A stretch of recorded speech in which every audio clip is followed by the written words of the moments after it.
The Tom Mix Ralston Straight Shooters are on the air. And here comes Tom Mix, America's favorite cowboy. Huck Tony, come on, boy. Start the morning with hot roasting, and you surely will agree that this warm-up, build-up breakfast gives you cowboy energy. It's delicious and nutritious, made of golden western wheat. Take a tip from Tom, go and tell your mom, hot roasting can't be beat. The Tom Mix Ralston Straight Shooters present Curly Bradley as Tom Mix in a brand new adventure for the 1980s, The Mystery of the Twisted Trail. A Jim Harmon production with special guest cowboy Jock O'Mahony as Jack Martin. Stand by for a complete half-hour thriller from start to finish.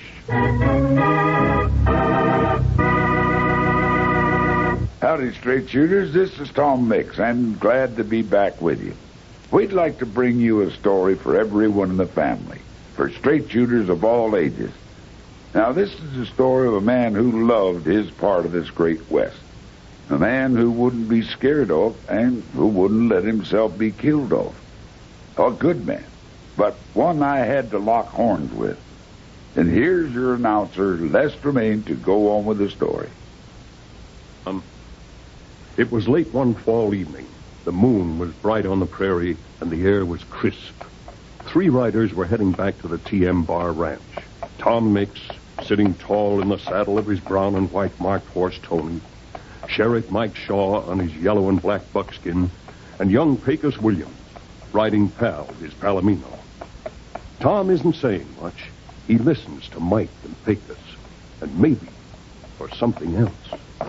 Texas Texan tumbleweeds, Pecos. When are you ever going to get old enough to savvy things? Now, everybody knows how a magician gets a rabbit out of a hat. Well, now, Mike, it just seems to me that there may be more than one way. Only way this fella could have done it tonight at the meeting hall was to have the rabbit in some trick compartment of the hat. Well, I still say that would make that stovepipe hat too heavy. He must have had the top sort of hinged. Then he reached through there and another little door in the table and pulled the rabbit up. I saw the dad-blamed hat. There weren't no hinges in it. Now, hey, Tom, now, would you set this young tumbleweed straight? Mike, I think that magician back in Dobie got you both to look where he wanted you to. I don't figure he got the rabbit out of the hat at all. It was never in there. What are you talking about? Now, I reckon he had the rabbit hid somewhere else, a special pocket in his coat, maybe, and just seemed to pull it from the hat. Now, the main thing about the show tonight, as far as I'm concerned, is that our Janie is going to arrive a day too late to see it. Say, Tom, you ain't worried about Jane being late, be you? No, Mike. No, she wired she would take the next train from her boarding school. But there's something else in the wind. Not much wind tonight. No, Mike. Just something I sense. A hunch. Say, I never thought Tom Mix could be superstitious. Hold on, Pecos. It ain't superstition with Tom. No. I've been around him a lot longer than you, and I remember one time back before I was sheriff.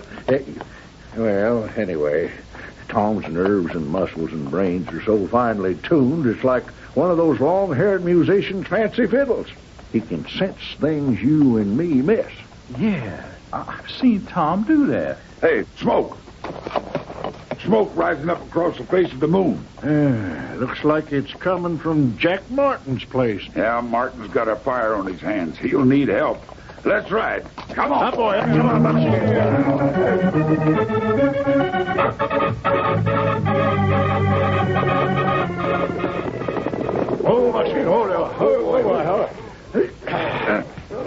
over here. Come on. Hey, watch out. The ranch house, Mike. Yeah, that fire looks well engaged. Tom! Tom Mix, oh, thank the Lord you're here, and you, Sheriff Shaw, and you, young man. I'm Pecos Williams, ma'am. Hey, Tom, I reckon I better help those cowhands with their bucket brigade. I'm going with you, Mike. Yes, go on. Give him a hand, you two. Ellen, where's Jack? Oh, Tom, he went inside into the fire. He wanted to get our money back. After the strongbacks, eh? Jack Martin never did trust banks. But Tom, the fire's too bad. He's got to come out. Somebody has to bring him out. That looks like it's up to me. Tom, you shouldn't. But if you only could. I can, and I will, Ella. Don't worry. I'll get Jack out.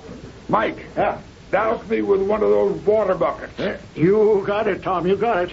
Here comes a bucket full. It's sure wet enough. Hell, here I go into that smoke. Jack Martin. That smoke's mighty thick. Might have got to him already. Jack Martin. Who's that? Is that Tom Mix? Yeah. You gotta get yourself out of here, man. Ellen's too young to wear black. No money box is worth that. Well, I found the strong box, Tom. I've got it. I gotta find the ranch ledgers now. I'll need those. No, Jack, that's pushing it too far. You're coming with me now. You can walk out or I'm going to carry you out. Let's get to that door. Come on, Jack. I'm with you, Tom. It's getting kind of hot in here.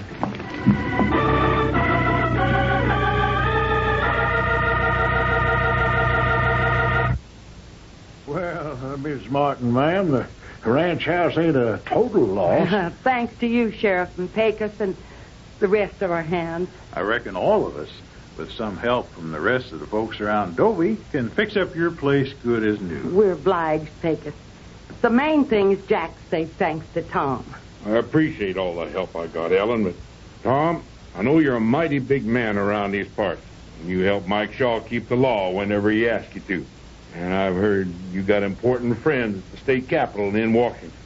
All that's well and good, but you're standing on my land, and I'll handle matters in my own way, the way I please. Oh, Jack, don't be stubborn. Tom's our friend. He can help. I don't need help. I won't have it. Jack, you may run this ranch, but you don't run me. You tell Tom about Lucky Houghton, or I will. See, there's no getting around it now. Yeah. Let's not just stand around. There's some chairs the boys carried out. Let's all sit. Yeah, I'm going to help the Martin hands clean up this mess, Tom. All right. It's good work, Pecos. Now, do you want to tell me, Jack? Well, fact is, a man named Lucky Houghton wants my land, and he'll do anything to get it. Why? He wants to build a big resort here, one with gambling for folks from the city. Tom, the Circle Ace is my ranch. I love those trees on the ridge, and, well, I don't want them cut down to make way for a roulette wheel. I want to see the cattle and the horses here, not a bunch of dudes who can't keep their dinero in their pockets. Houghton doesn't care what we want. He only wants what he wants, and he'll do anything to get it. Now, this Lucky Houghton has made you an offer for the ranch? Well, he made me an insult for it. Called me to his room at the Dobie House Hotel. I figured he wanted to buy stock, but he told me he wanted to buy the ranch. As he talked to me, he sat on the edge of the bed and he dealt out a couple of hands of cards to us. Well, the way a lot of gamblers do, always playing with cards. Well, I told him the Circle Ace was built out of my blood and bones, and I wasn't selling a part of myself. He smiled crooked and said, "You find it mighty unlucky if you don't choose to sell your land to me, Jack Martin. Mighty unlucky. For instance, take a look at those cards you got in the deal." I picked up the pasteboards, and there it was. Aces and eights. The dead man's hand. Yeah, Martin. Aces and eights. That hand didn't prove very lucky for old Wild Bill Hickok, and I don't think it'll bring you much better luck if you don't choose to sell to me. I told him he wasn't scaring me off by dealing me a stacked hand.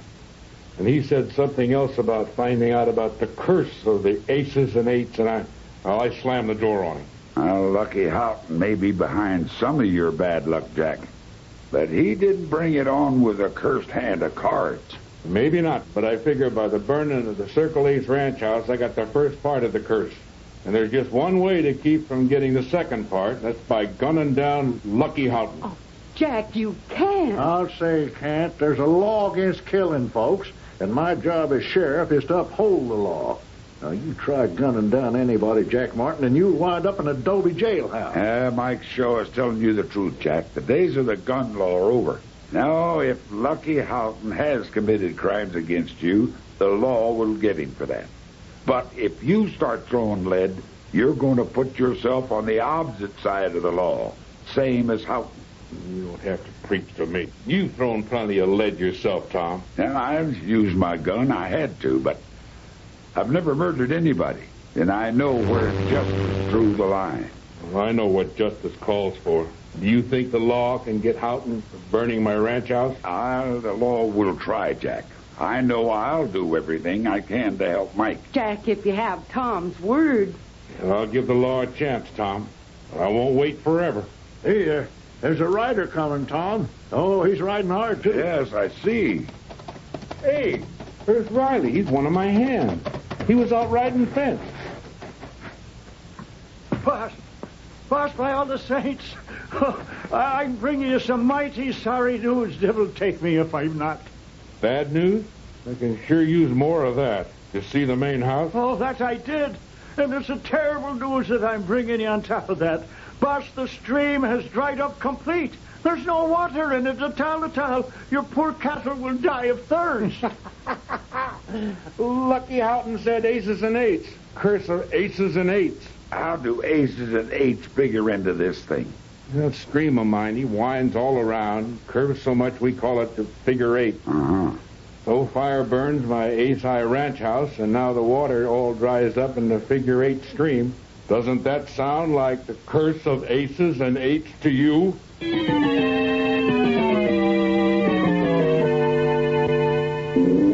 Well, Tom Mix doesn't believe in curses, and neither do we. But there's something or someone behind Jack Martin's troubles. It looks like it might be the gambler Lucky Houghton. But we haven't come to the end of this trail yet. And we will find the solution in the conclusion to The Mystery of the Twisted Trail.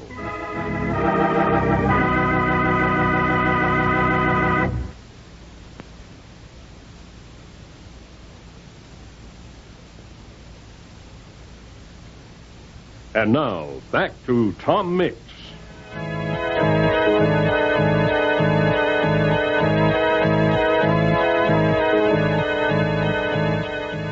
Tom Mix is investigating a series of disasters at Jack Martin's Circle Ace Ranch, supposedly caused by gambler Lucky Houghton's curse of aces and eights. The sun is bright as Tom and Pecos ride their horses along the winding course of a dried-up stream bed. How long do we keep following the stream bed, Tom? Until we get to the point where the water stops, Pecos. Flow of the stream had to be cut off at some particular point. Oh, I suppose so. Do you think Sheriff Mike can keep Jack Martin under control while we do this thing? Well, that's why I left him there. I'm hoping he can. Well, seems like a lot of time has passed since yesterday morning when I woke up. Sure could use some shut-eye and a better breakfast than chewing on some of this beef jerky from a saddlebag. It's not like you to complain, Pecos. Oh, I'm not complaining, Tom. After all, this is a wonderful experience for me. Toughen me up in case I want to get a job walking on nails in the circus or some such. Say, Tom, I can see something up ahead. Yeah, I see it too, Pecos. It's a crude dam across the stream. It was no supernatural curse that cut off the flow of water to Jack Martin's ranch. Just a man-made dam. Sure is simple. Whoever did this must have known it wouldn't take us long to discover this. Well, that's right, Pecos. Let's get off these horses. We'll make too good a target sitting here. Yeah. Now, Tom. Now, we advance on foot, but slowly. Come on. Yeah. Hey, you two. With which are you up to around this place, eh? Looks like a logger, Tom. A lumberjack. Yeah, that's what he appears to be, and a big one. Howdy. We were just wondering what happened to the stream. I guess this dam explains it. What is this to you, huh? Well, my name is Tom Mix. I'm helping Sheriff Mike Shaw look into this business. That's Pecos Williams. Him I never hear of. You I hear of. Also the sheriff, but what do you care about my dam? Oh, so it is your dam. Don't you realize that shutting off all water downstream, people and cattle depend on that water? Say what? I hear first. Me, Andre Lamont, I got to eat too, you know. The logging company, she fired me. I fight too much for them. I come all the way from north of the border to get fired. Now I got to make dam to catch fish, to eat. Well, of course, there is mountain trout in there, but a lot more than one man could eat. Oh, so I sell extra fish to people in town for extra supplies. I hear first. Andre, I'm sorry if you don't understand all our laws, but this dam has got to go. I'm going to wait out there and start kicking it apart now. Oh, me, I think I kick you apart instead. I hear Tom Mix is a big man, but no man bigger than Andre Lamont. I prove this. Galloping horn-toads, here he comes. He's too big to fight, Tom. Shoot him in the leg or something. No guns. Andre Lamont, the big lumberjack, is a head taller than Tom and heavier by the weight of a side of beef. Yet Tom stands easy, poised on his toes as the giant charges. Get you there. Tom sidesteps the charge like a matador moving out of the way of a bull. And as Andre goes by, Tom clips him on the side of the jaw with a hard right fist. Sting Andre with that needle blow. You pay for that. Try and collect her. Tom lands punch after telling punch on the big man's head in midsection. Andre throws one great roundhouse punch that can't miss at these close quarters. But Tom manages to take most of its force on his shoulder. But then, Tom can't back up. The footing on the shore of the stream is slippery. Andre closes in and grabs Tom with one bear-like arm in a grip as strong and secure as a bear trap. Andre's free hand moves. There is a flash in the sunlight. You ever see knife like this, Tom Mix? It's good for cleaning fish and other things. Sorry to break your knife with that bullet, Mr. Lamont, but that's not going by the rules around here. Yeah, thank you, Pecos.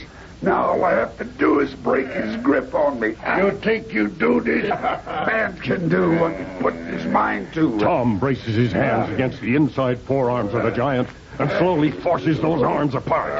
Andre's face dissolves into disbelief. No man has ever before broken his grip. And then, as if to end the big man's confusion, one of Tom's fists lashes out at the point of Andre's jaw, and the lumberjack goes down. Oh, such a blow from such a little fellow.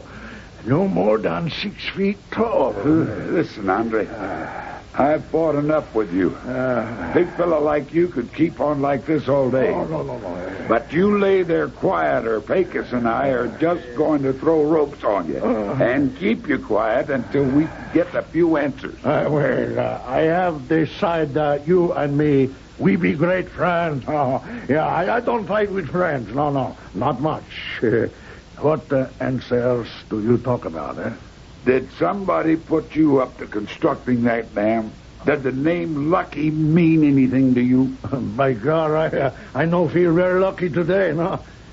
Nobody give me idea to make dam. I dumb enough to think of it by myself. You know, Tom, I think Andre here is telling the truth. Yeah, so do I, Pecos. This dam shutting off the Figure 8 stream had nothing to do with any of Lucky Houghton's schemes for the so-called curse of aces and eights. It was just a coincidence. This trail sure has a lot of twists in it. A lot of twists, Pecos. After we break up this dam, we've got to pick up Janie at the train station. I hope Mike Shaw can keep a tight rein on Jack Martin for a few more hours.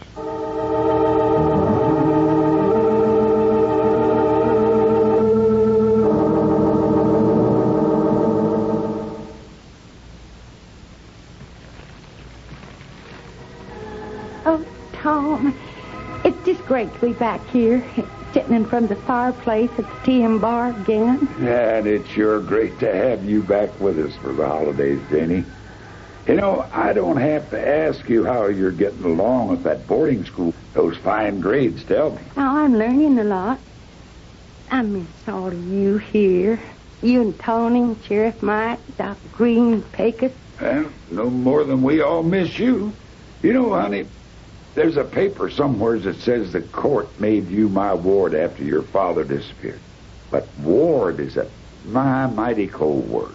You know, you'll always be like my own daughter to me. Come here and give old Tom a big hug. Oh, Tom, you were telling me about what was going on around here with Jack Martin? Oh, yes, I figured you'd want to know after Pecos brought it up on the trip in from the train station. That reminds me of something that happened at school. One of the girls, Agnes, was accused of stealing a kerchief, a fancy neckerchief, you know, by another girl, Betty. Well, they had a big argument, yelling at each other. But Betty wanted to search Agnes's things for the stolen kerchief. Oh, I see. And Agnes said that she should have to prove her innocence no more than any other girl in the school.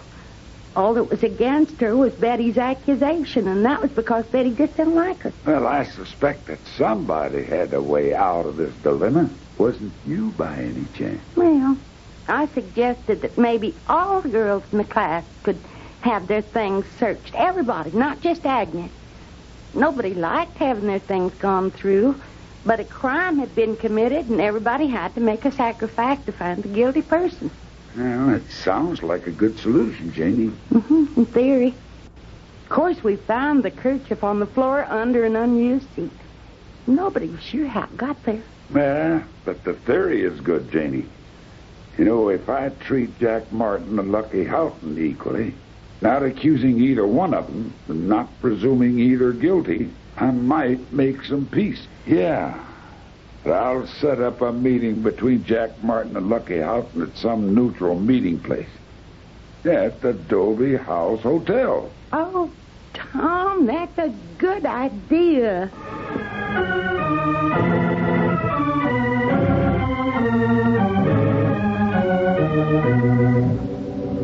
Mr. Mix, Sheriff Shaw, and you, Martin. We meet so soon again at the Dobie House. Yeah, Houghton. And not in your room this time. This time it's all out in the open right here in the lobby. Kind of unusual for you. I'm always out in the open. I play the cards as they fall. Or maybe you deal the cards the way you want them to fall. Now, hold on, you two. I invited you both here as a gentleman's parley about the trouble between you. Now, that's only going to work if you two stop throwing insults and try to get down to the facts. Yeah, Tom's talking sense. Now, I want you two to shake hands and come out. No, that's not what I want. I want for you to do what Tom says. It seems everybody around here jumps when Tom Mix says to. The sheriff, you, Martin. I'm here the same as you, Houghton. I don't suppose you're going to try to blame me for your stream drying up. I hear it's running again. Stream is running. Tom explained that. You had nothing to do with it. But in a way, I did have something to do with it. I happened to deal the cards. The dead man's hand, aces and eights, to you, and inadvertently put the curse on you. Now, hold on, Hal. You keep getting this curse business mixed up in your offer to buy Jack's ranch. Now, if you have nothing to do with the things of the so-called curse happening, why do you think they will stop when you take over the land? Oh, let's say that by selling, Martin will divest himself of the things connected with the curse. The Circle H, the Figure 8, or say whatever you like. I don't care what you believe. There's big men and big money behind me. We aim to have the Circle H for our gambling resort, and we will have it. Well, Lucky Houghton, I got something that'll beat a hand of aces and eights. A pair of sixes. Tom, Jack pulled leather. Easy, A Jack. pair of six shooters from under his coat. Yeah, I see. Gunplay. I don't think you're going to shoot me down in front of Mix and the sheriff. Don't be so sure, Houghton. I figure I got nothing to lose. The next thing on your agenda is probably having me killed. Well, I might as well get you first. Now, listen, Martin. I know when a man is bluffing at a game, and I can see you aren't. Suppose I confess. We were trying to scare you off. We did put a smoke bomb in your house just to cause smoke. We didn't expect it to start a fire. Whatever you say you expected, that's enough to send you up for several years, Houghton. Maybe he won't go to prison. I can't take a chance. Not with my life, and more important, Ellen's life. I'm gunning this snake. Then you'll have to shoot through me, Jack. I invited you and Houghton here under a flag of truce. I gave Lucky my word the same as you, and I can't let you shoot him. And I can't let you become a crawling thing like Lucky Houghton, somebody who uses violence to get what he wants. Now, if you do that, you'll become what you hate, and you'll go on hating yourself. You're right, Tom. Anyway, I could never shoot a man like you. Very pretty speech, Mr. Mix. And now, while you're in front of me covering my exit, I'll just go out through this door. These stakes are getting too high for me. Tom, I couldn't get a clear shot at him. You were in front of him. Tom, I want that man for arson and attempted murder. You stay here with Jack. After the fire and all, he looks about to keel over. I'll get Mr. Lucky Houghton.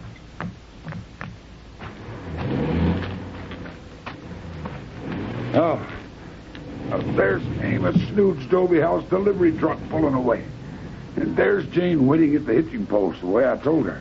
Janie, did you see a tall, well-dressed man get in that delivery truck? Yes, Tom. He sure didn't look like one of Snood's workmen. No, he wasn't. He's a crook that might want it. No cars around. Well, it's you and me, Tony, old boy. We'll have to go after him. Not much chance of catching a truck on a horseback, but we'll try. Tom, Tony can do it. Tony's the greatest horse in the world. Yes, Janie, I think he is. Now, Tony, we're going to have to prove it. Come on, boy. Yeah.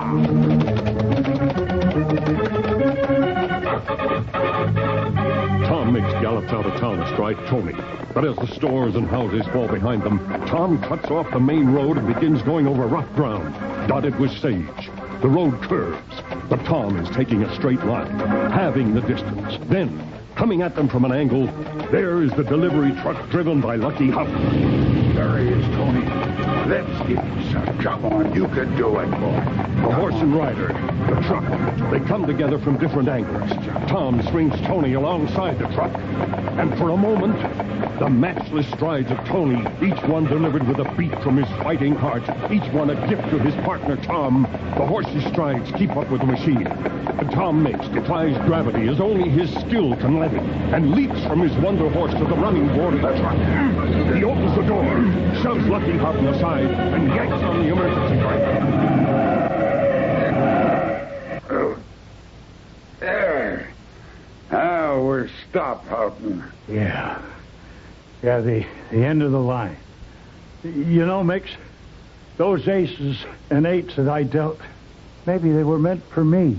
Houghton, it's just as I've always told Janie. Lawbreakers always lose. Straight shooters always win. It pays to shoot straight.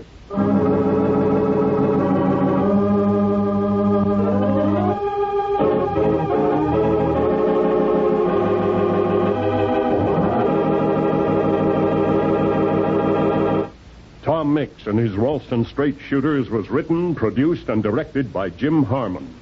Tom Mix was played by Curly Bradley, with Jack Lester as Mike, Jim Harmon as Pecos, Jock O'Mahony as Jack, Art Hearn as Houghton, Virginia Gregg as Jane, and this is Les Tremaine. Production, Barbara Gratz, Steve Markham. Join us next time when the Tom Mix Ralston Straight Shooters are on the air. Start the morning with hot roasting, and you surely will agree that this warm-up, build-up breakfast gives you cowboy energy. It's delicious and nutritious, made of golden western wheat. Take a sip from Tom, go and tell your mom hot roasting can't be beat.